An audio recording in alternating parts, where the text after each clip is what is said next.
Well, hello everybody, welcome. My name is Sue Crooks, and I am the passionate founder of LoveBiz Networking. And I am delighted to share with you an interview with one of our LoveBiz Award winners, and I will get her to introduce herself in a short moment. But we've been having a great year this year. It's our 10-year anniversary connecting and supporting women in business from across the UK. So I'd like to introduce to you Fahimah Adam.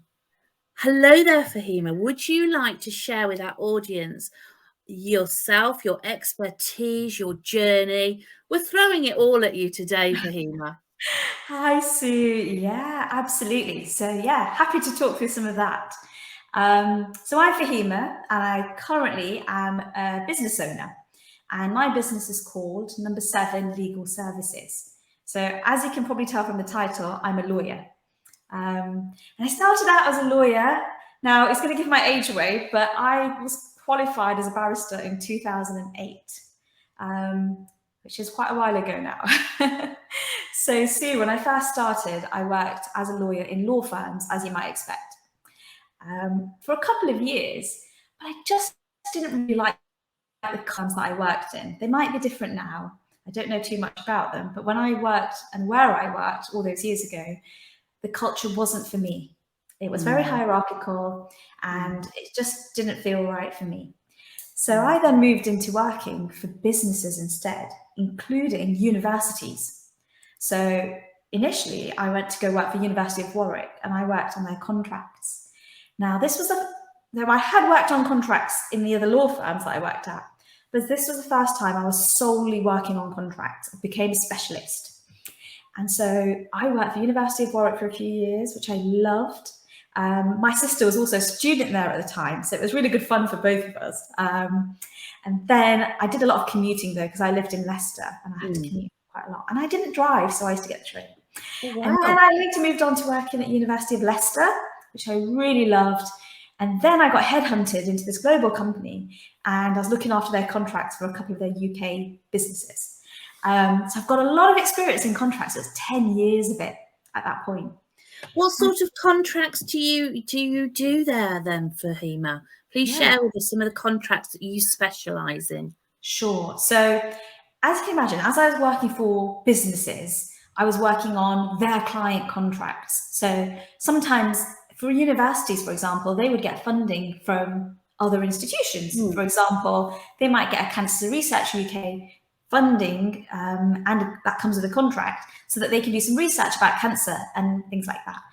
Other ones, for example, there was like driverless cars. So Jaguar Land Rover might give them some money for that. So it's negotiating and agreeing the contracts between the university and these big businesses and pharmaceuticals and these manufacturing kind of companies. So it's commercial contracts to begin with, but then I also did public sector contracts for them, like when the government gives them money for things.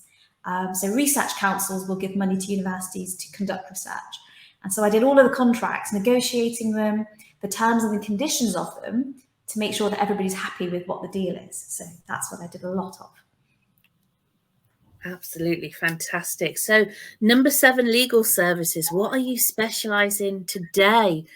And how long have you been trading for as well? So it's now 3 years, Sue, which it doesn't feel like 3 years. It feels a lot shorter, which is good. It's a good sign. But yeah, I started 3 years ago on my own because I'd done it for 10 years for everyone else. I felt confident at that point that, I could do this for myself. And what it did is it broadened my client base and the people that I interact with and meet. So especially like all the people I meet in LoveBiz, as you know, LoveBiz has got women who do all sorts of things and all kinds of businesses. And that's what I've been able to do through Number 7. So I've done it for 3 years so far. And the kinds of businesses I work with are everyone and anyone, really, to be honest. I have my favorites. I have my favorite categories of clients. We all do. We're being honest with ourselves. We all do in business, don't we? Yeah, but working with the smaller businesses is really important to me because I know that business matters so much to that person. And sometimes when you work with a very big corporate, it's just a member of staff that deals with you. It's not the person who it really matters to. So working with LoveBiz members and doing their terms and conditions contracts has just been really wonderful, and I really enjoy doing that. So yeah, that's so I do. So there's two things actually. I do terms and conditions and contracts for businesses. So if you don't know what you need, I help you to work out what you need as well.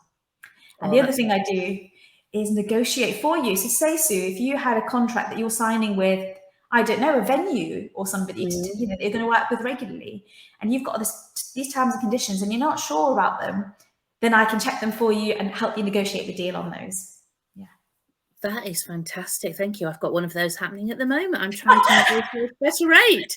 As we know, in-person events have all gone sky high these days. And I know some organizations aren't even going back to in-person events because of the high costs, because of food costs, staffing issues, and all sorts. So I might be needing your services for that one. Yes. But Fahimah, I've heard your story a few times over the years, and you have actually supported us with a couple of International Women's Day events, from being a speaker, sharing your journey, and also hosting a workshop this year. Yeah. Why did you go into law and legalities? What made you do that? Oh, good question. I knew very early on that that's what I wanted to do.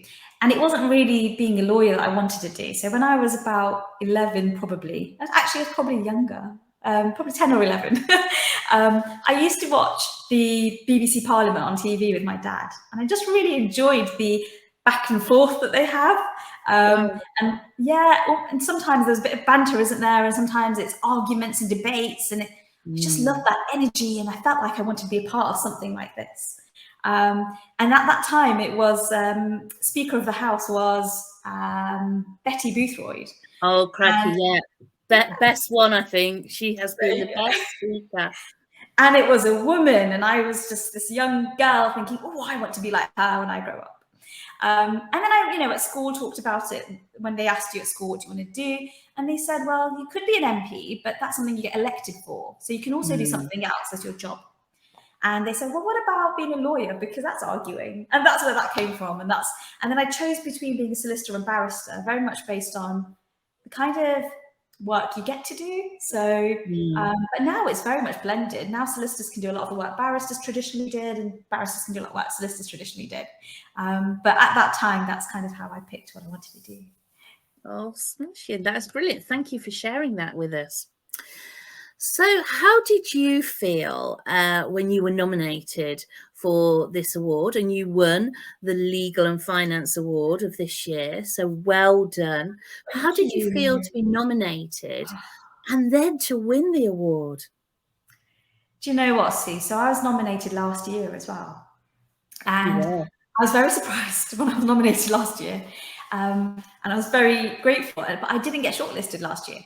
So then this year I was nominated again, which again I was surprised about. But I was actually shortlisted this year, and that was everything for me. It was like, wow, you know, there's people out there who really value what I'm doing and are willing to say so and recognize me in that way. And that was huge. And then I got all excited, thought, right, I've been nominated, I've been shortlisted. I'm going to have to go to the awards dinners. I'm going to love it. It'll just be fun. And like, I, you know, came along with my husband, and I didn't even actually really think about the possibility that I could win.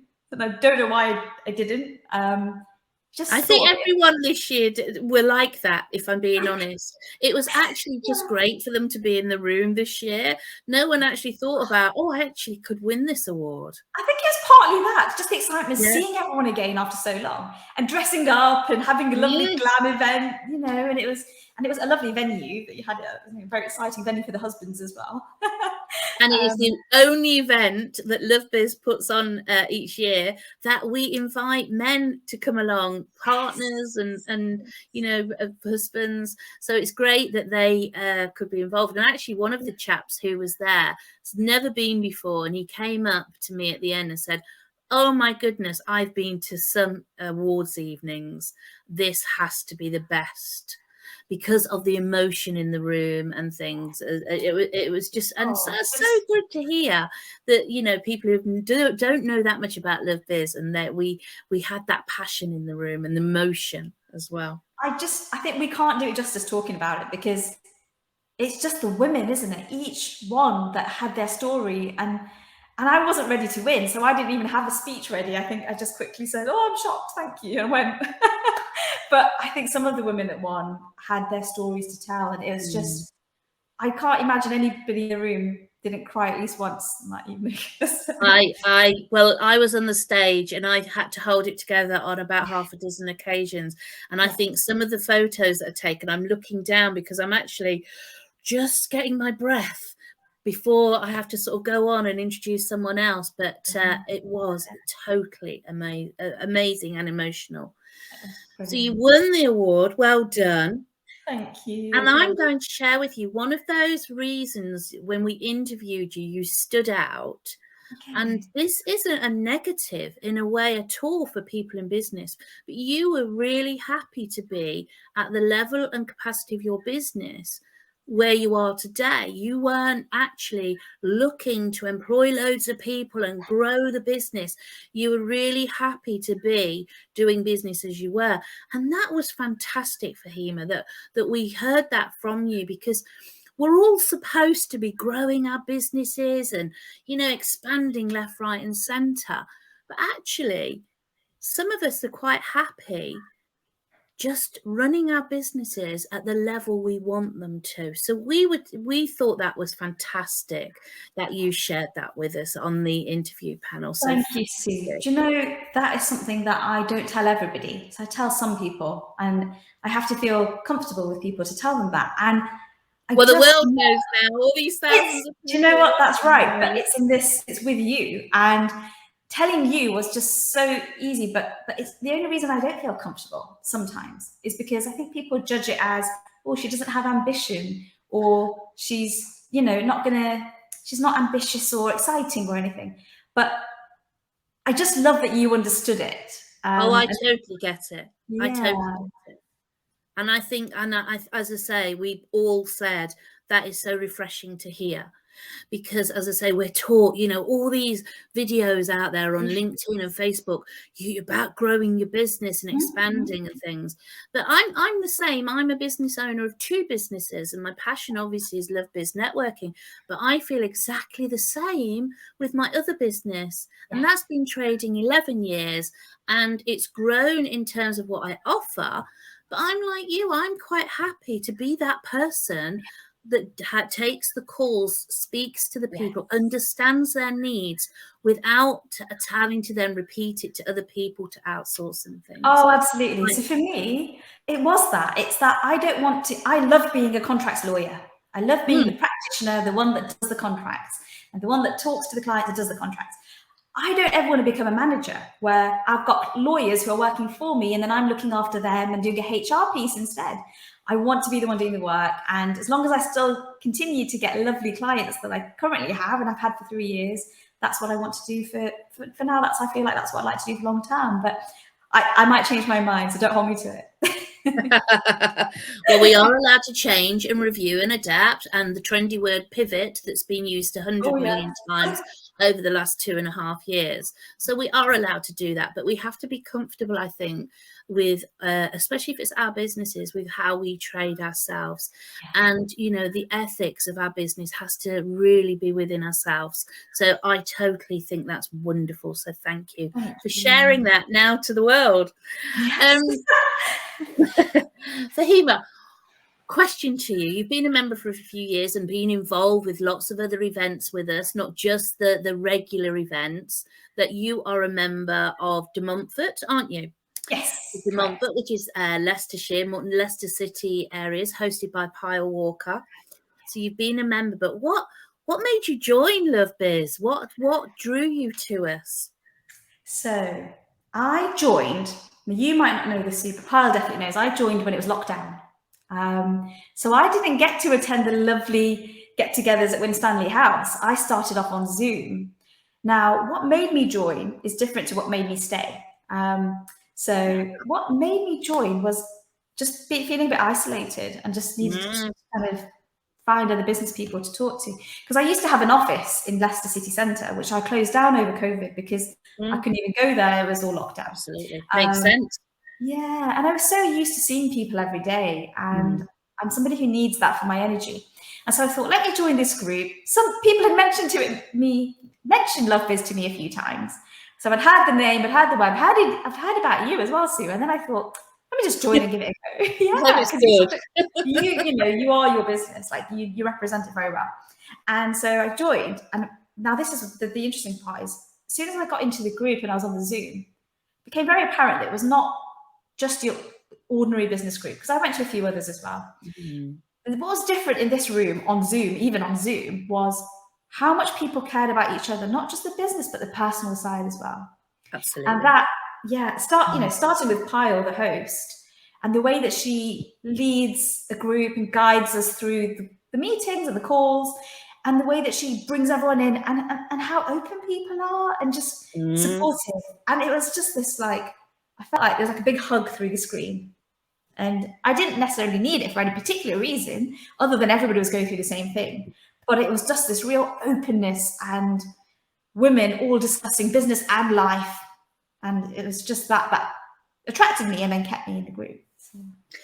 I think, and we've looked at stats and found all the information out. Men and women network and do business differently. And even though perhaps one might say the other doesn't, it is true to the higher percentage. Yes. And I think that's where LoveBiz really does come into its own, because we can talk about personal things because it's a safe environment to be in. Definitely. Whether it be business or personal. And through lockdown and COVID, I know the whole world of networking went a bit crazy, like the world did in general. But what was great for us as hosts is we were there for people. And I've said this from day one of lockdown. LoveBiz kept me sane, as I did keeping people together. It was good for us all. I had a purpose to keep showing up on Zoom, putting my lipstick on. I even used to put perfume on, and I still do for Zoom meetings. But it was just so important that we all came together to support each other, whatever our background. It was such a shame some of our furloughed members, though, couldn't come to our Zoom meetings. Yes. Because they couldn't actually attend. And I've not really talked about that, to be honest. And it was such a shame, because they were sat at home and they really wanted to come, not to sell their businesses, just to have, like you said about the hug, just to be surrounded by other women in business. Yeah. So it was good that we started getting some of our furlough members back with us, and they were so relieved to be back. Yeah. So I've got another question for you. Okay. I could chat all day, as people know. I'm very much a chatter and listener and hearing what people have to say. But is there somebody in LoveBiz who you would like to, mention, or who perhaps supported you? Yeah. So this is an interesting one. It's Joanne Warren that I'd like to. Joanne from Sunrise Care Advisors. So she helps people. So she helps children. She calls them children, older children whose parents have care needs, and she helps them with like all of the forms and all of the working out care plans and things like that, and accessing what they need and things like that. So Joanne, the reason I want to point Joanne out is she's one of those people. She's not always in your face, and she's not always talking to you, but she's always just thinking of you, and at the times just like really impressive little times. Like, so for example, we had a meeting quite recently, and I gave a talk for 10 minutes about my business and what I do and everything. And at the end, there was a Q&A session, and the Q&A was nearly coming to an end because time was running out, as it does. And it was like the last person to ask the question. And then Joanne just put her hand up at the end and she was told, no, sorry, but we haven't got any more time. And Joanne said, it's not a question, and I'm just going to say it. Oh, bless her. She was amazing.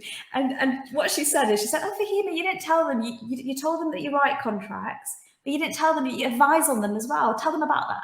So she's just always brilliant. She did that. I know. She's always looking out for you. Like, she recognizes your value and she lets you know it, which is just lovely. Like, she just tells you how much she values you, and then she tells everyone else about you. And I just, if everyone could be a Joanne, Oh, that's so lovely. And you know, I only had a message from someone the other day. I'd said for them to another member, one of our Synergy members, to get in touch with Joanne. Her mum had just had a stroke and was in hospital. Right. And I think when we get to an age in our lives, I mean, my mum has dementia in a home and things. I think when we get to that stage, you know, we all need a Joanne in our lives. That's right. And can you imagine her clients and how much relief they get from just having that first conversation with her? And like, I've never had to work with her yet because my parents aren't very old yet. But I just know that just having someone like her, she's just amazing. So yeah, but they always said thank you so much for referring to Joanne. So I'm so pleased, and that's what it's all about, isn't it? Getting to know people. And Joanne did win last year the Above and Beyond Award. Yes. So that. Oh yeah. Now I have one more question for you. Oh. What's next? What's next for Number 7 Legal Services and Fahimah Adam? So I would like to say more of the same, hopefully. But one thing I have recently, so I do a lot of reflecting. I like to take time every now and then to stop and take stock. What am I doing? Where am I headed? Which bits of my work do I really like and which bits do I not like as much anymore? You know, because it changes over time. Yeah. And recently I've had a client that I've really enjoyed working with. I had a few that and what I've noticed, the thing that's in common with all of those is they're businesses with a sustainability or ethics or kind of purposeful meaning behind them.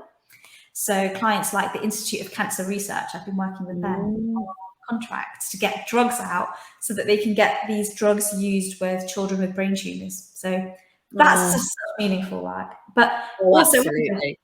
Yeah, and other businesses, like I've worked with a business that does creating hydrogen-powered trains. And so that's exciting because it's much more environmentally friendly.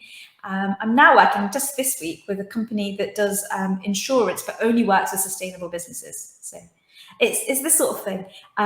So I'd like to just focus on businesses that have an ethical or sustainability slant to them. They're just fun to work. So important. And obviously LoveBiz got our corporate social responsibility policy last year because I am totally the same as you. And I went to an event the week before last, and the chap, I went to a mixed group, but he was so interesting, talking about websites and how you need to be looking at how they're managed, where their server farms are, what energy they're using, how big what space they're taking up, and with the electricity and everything. And you know, I build websites but about image sizes and volumes. Oh my gosh, it was so. And I thought, right, that's the next stage on our part of LoveBiz. We'll review all our website, look at our image sizes. I need to find out about the sustainable energy and all sorts of things like that. So it's so important. But having that little bit of passion, isn't it? And something you really, really do support. Yeah, so something with meaning and purpose. Absolutely. And that's my life, my job with I love connecting women in business and supporting them. But Fahimah, we've come to the end now of our interview. Thank you so much. Would you like to share with our audience how they can contact you? Yeah, sure. So you can drop me an email. So my email address is info@number7legalservices.co.uk. You can also check out my website and get a bit more information about me if you're somebody who likes to have a sneak peek first. So that's www.number7legalservices.co.uk. And yeah, you can get in touch with me via email, but I do offer free consultations. So you won't be charged for a phone call after that if we arrange one. Oh, that's smashing. And you know, you supported LoveBiz. You know, we've used your services for some of our policies as well, because people only find out, don't they, that they haven't got the right contracts, policies or whatever when there's a problem. Yeah, unfortunately, that's mostly the case. Because when I first started, I thought all new startups will come to me. But unfortunately, people get further along the way. They hit a problem or a roadblock, and that's usually when they come. So don't be one of those people and just... No, don't. Go and have your consultation now, everybody, before you get to that stage where, you know, it can be financially disastrous for a company if they haven't got the right contracts and policies in place. Fahimah Adam, you have been a superstar. Thank you so much for your Thank you, time Sue. today. It's been And really lovely chatting to you. and you too. And I wish you all the best with your business, and I'll see you very, very soon. Take care. Thank you very much for your time.